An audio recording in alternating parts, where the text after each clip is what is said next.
اللي بيقول لك باب النجار مخلع. والله يعني انا لو طالع بحذر الناس يا جماعه اهتموا بالباسورد بتاع النيف والنيس والكلام ده. المهم انا في بس حاجه حصلت معايا، لو انت ناسي الباسورد بتاعك. انا كنت نسيت الباسورد بتاعي للاسف، بتاع رقم النيف اللي هو رقم الضريبي، وجالي شيك اخر السنه اللي هو بتاع الاي يغ اس. فانت هتعمل ايه لو نسيت الباسورد بتاعك؟ بتيجي عند السيتي تي، بس مش اي سيتي تي، السيتي تي اللي هو البريد. بتيجي عند لوجا سيتي داون اللي هي دي، تمام، اللي هي دي اهي، ماشي، ودي السيتي تي. اوكي، سيتي تي، بس مش كل السيتي تي، موجوده كتير في البرتغال. بتديهم ايه؟ بتديهم رقم الضريبي بتاعك، وبتديهم بطاقه الاقامه، وبتاخد بعضك وبتطلع تقدر تغير رقم الباسورد. بعد كده بيعدلوا لك، بتديهم رقم تليفونك، بيبعتوا لك كود.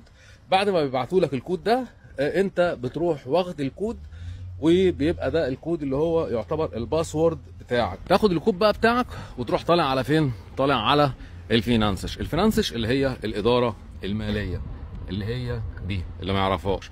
تخش على الموظفه، بتديها بقى الكود، انت عملت باسورد برقم مؤقت مش الباسورد اللي انت هتمشي بيه. ترجع تاني بقى فين؟ للفينانسش، يبداوا يعملوا لك حاجه اسمها فيشكال. بعد كده بتطلب حاجه اسمها اللي هي السينيا اللي هي الباسورد، وبتحفظ الباسورد.